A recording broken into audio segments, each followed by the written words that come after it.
I didn't go to my father's while reading. He told me not to. At the time, I thought it was just another punishment, another way to remind me I was the family disappointment.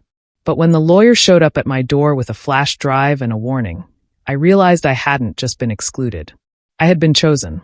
Stay with me, because what I found on that drive rewrote everything I thought I knew about my family. My name is Clara Whitmore, I'm 29 years old, and 3 weeks ago my father died without saying goodbye. The day of his funeral felt more like a public ceremony than a farewell. Everyone from business partners to golf buddies gathered to pay their respects to the great Jonathan Whitmore, the self-made millionaire who built an empire out of steel and stubbornness. But behind the black dresses and polished speeches, I felt like an intruder at my own father's burial.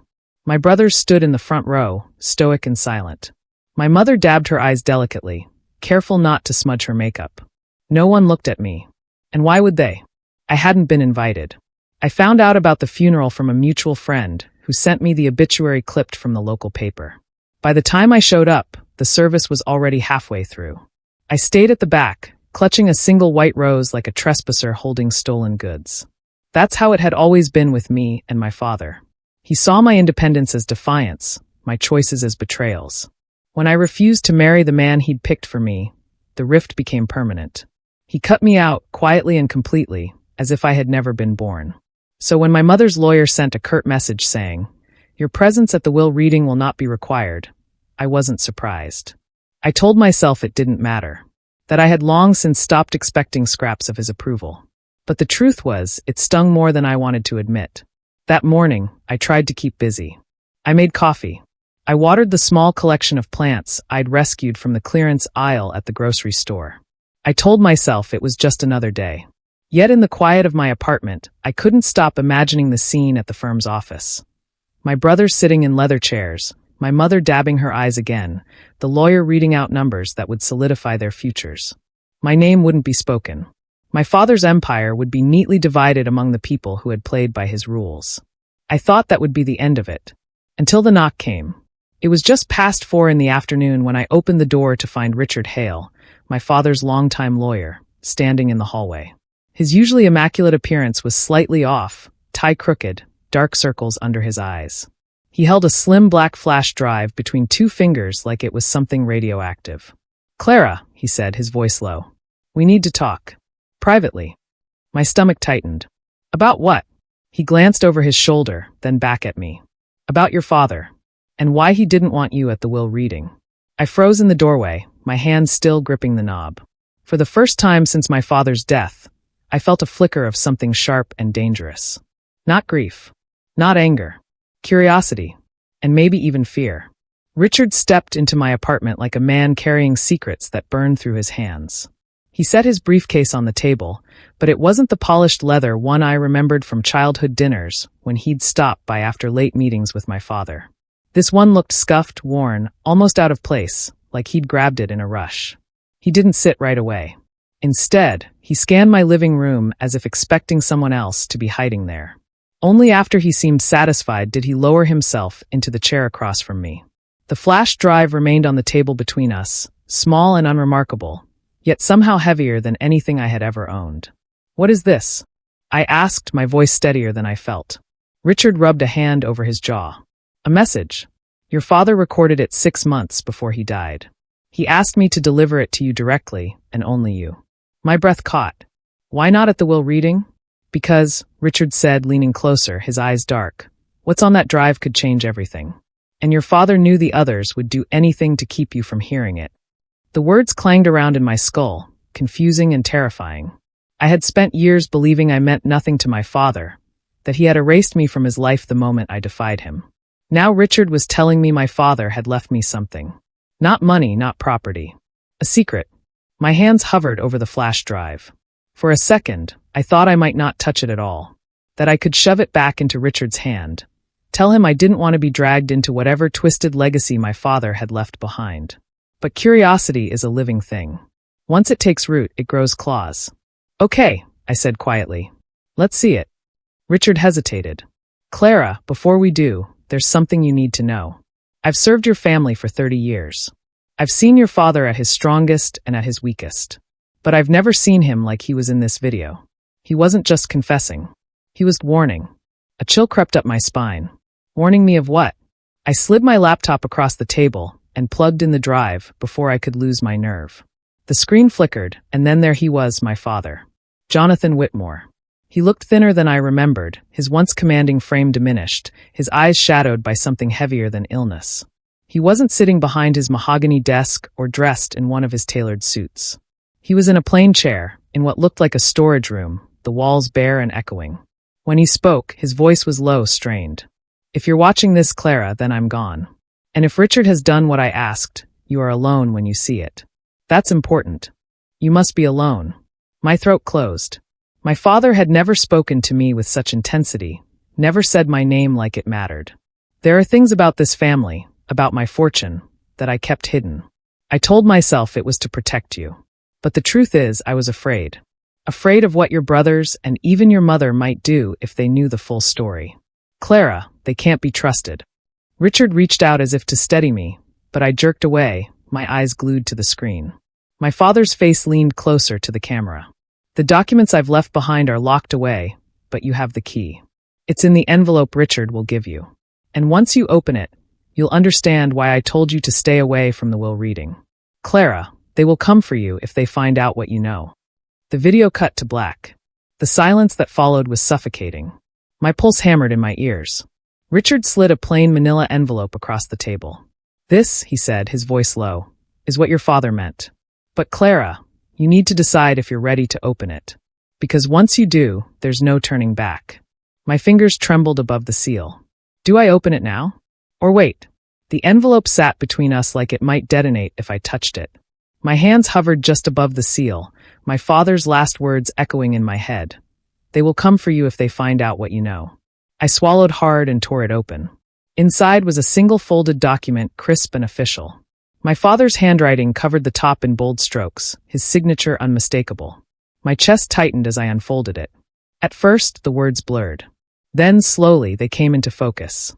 It was a codicil, a legal amendment to his will, dated only 2 months before his death. My father had secretly altered his estate plan, and the new beneficiary listed at the top was me. I blinked, sure I was misreading it.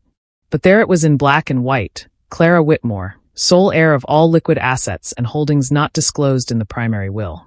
My father had cut me out publicly, but privately, he had left me everything. A bitter laugh escaped my lips, sharp and humorless. This has to be some kind of mistake. Richard shook his head gravely.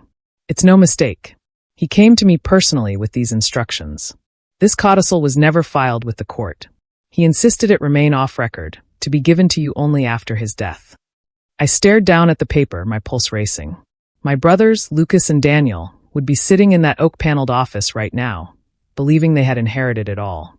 My mother would be consoling them, satisfied that I had been erased completely. But they were wrong. And if they ever discovered this codicil existed, everything would explode. There's more, Richard said, tapping the lower section of the page. I forced myself to read.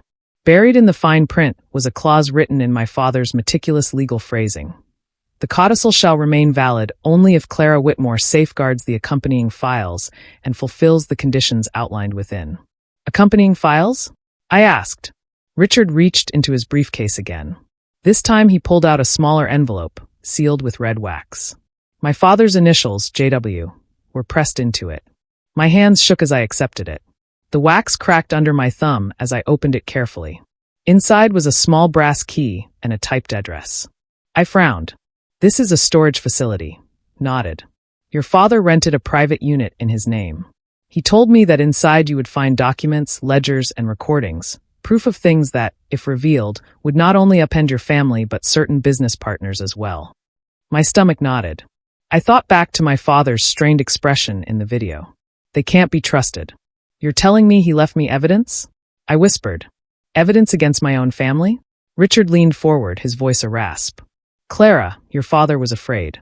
He said if your brothers discovered what was inside that storage unit, they might try to silence you. That's why he kept it off the record. That's why he only trusted you. The room spun around me. A secret inheritance. A hidden storage unit. A warning that my family, my own blood, could turn against me. And yet, beneath the fear, another feeling surged up, vindication. For years, I had been cast aside as the outcast, the disappointment.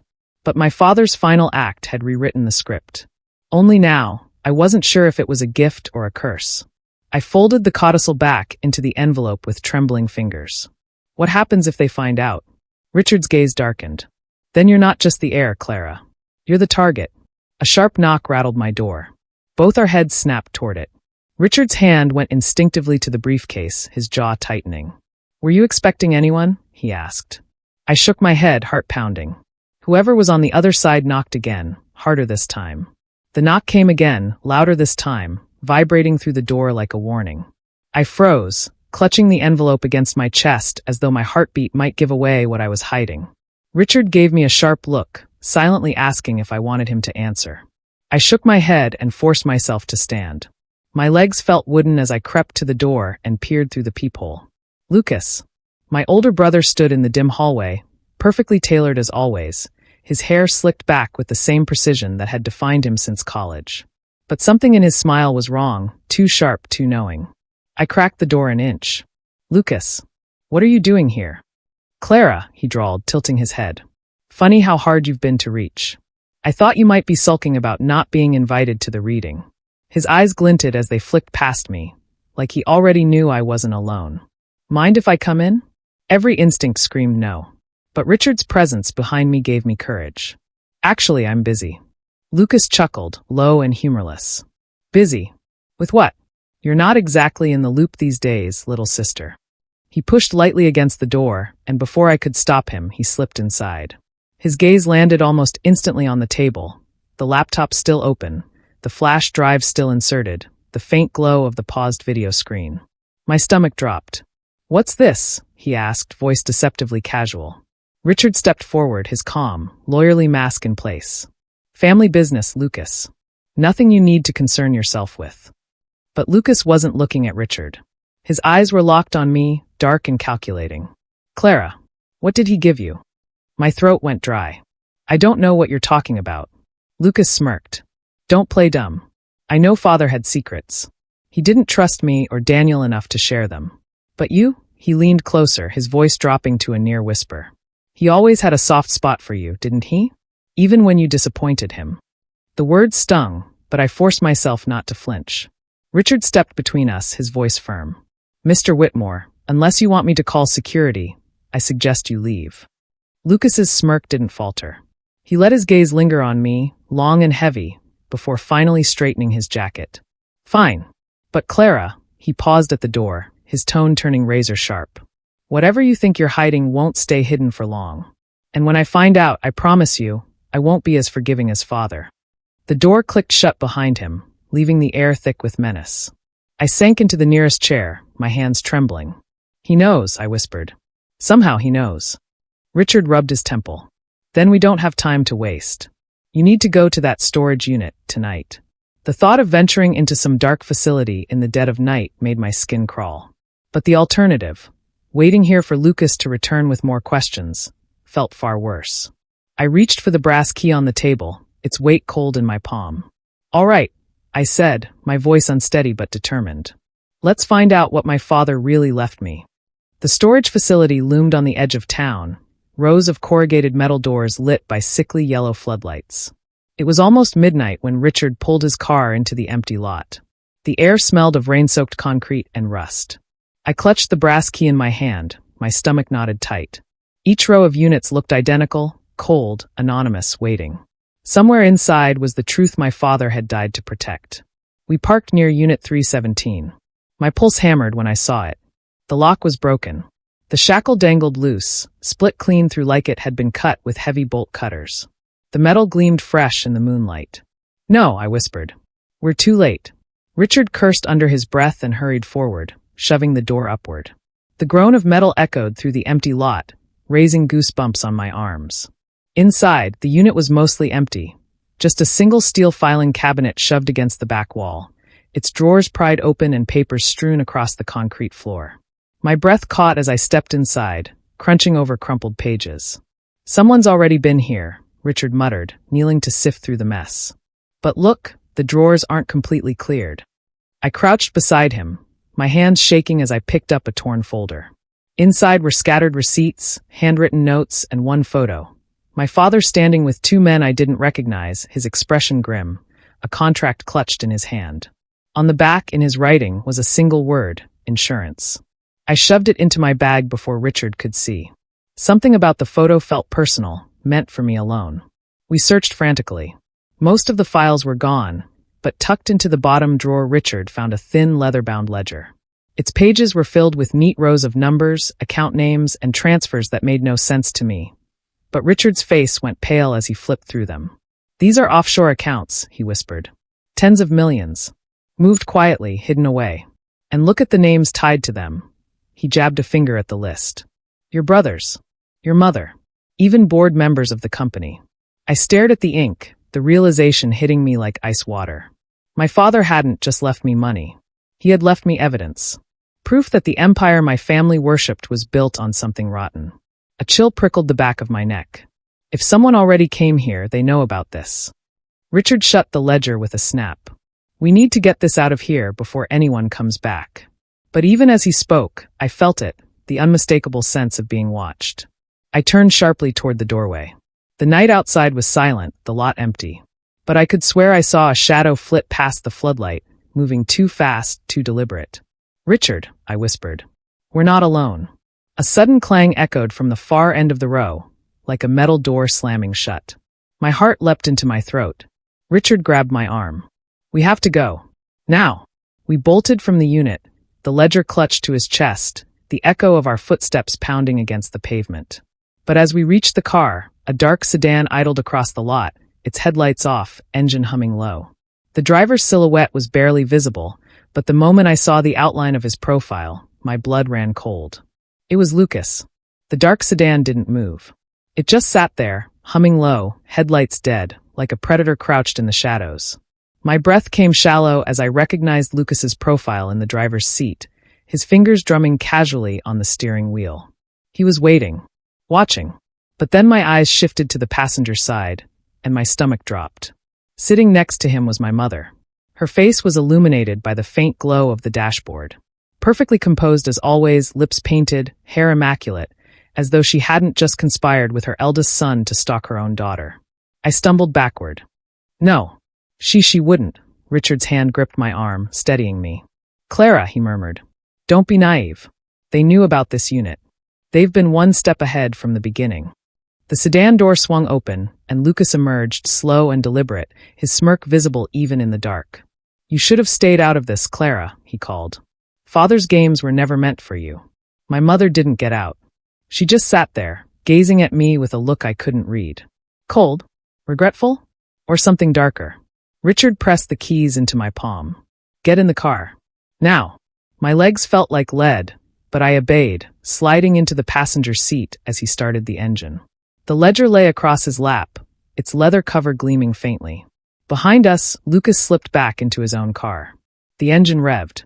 Headlights blazed to life, flooding the lot with harsh white light. He was going to follow us. "Hold on," Richard barked, slamming the accelerator. Gravel spit from the tires as we tore out of the lot. In the rearview mirror, Lucas's sedan pulled out after us, headlights burning, glued to our tail like a predator chasing wounded prey. I gripped the dashboard. "Why is she with him?" "Why would she?" My voice broke. Richard's jaw was clenched. "Because, Clara, your father wasn't the only one with secrets. That ledger doesn't just implicate your brothers. It implicates her." My throat tightened. Memories flashed, my mother's distant affection, her clipped remarks, the way she always seemed to know more than she admitted. Had she been part of this all along? Richard swerved hard, trying to shake Lucas, but the sedan stayed tight on us, matching every move. My nails dug into the leather seat. "They're not going to stop," I whispered. "They can't let us keep this." Richard's knuckles were white on the wheel. "Then we need to get somewhere safe. Somewhere they won't dare follow." "But where?" His eyes flicked to me, then back to the road. "Your father told me, if anything ever happened, there was one person he trusted. Someone outside the family. And that's where we're going." Before I could ask who, Lucas's sedan surged forward, bumping our rear bumper hard enough to jolt us. My scream ripped through the car. "Clara," Richard said, voice low but steady, "whatever happens, you hold on to that ledger. It's the only shield you've got left." Another slam from behind rattled the frame. Lucas wasn't just tailing us anymore. He was trying to drive us off the road. And in the fleeting moment before Richard swerved again, I caught one last glimpse of my mother through the windshield.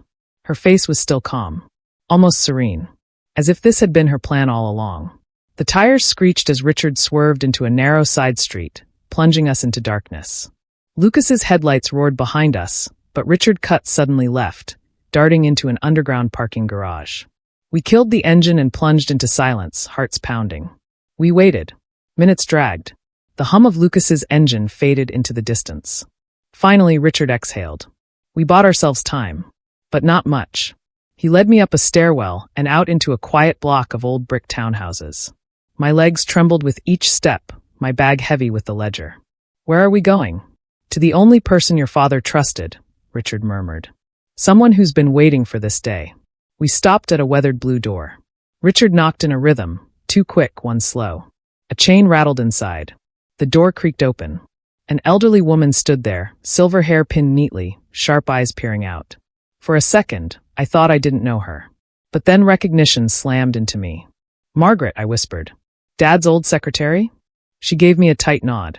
"Come in, Clara." Quickly. Inside, the townhouse smelled faintly of paper and ink. Stacks of files lined the shelves, neat and deliberate. Margaret closed the door and locked it. "I've been keeping your father's real records," she said.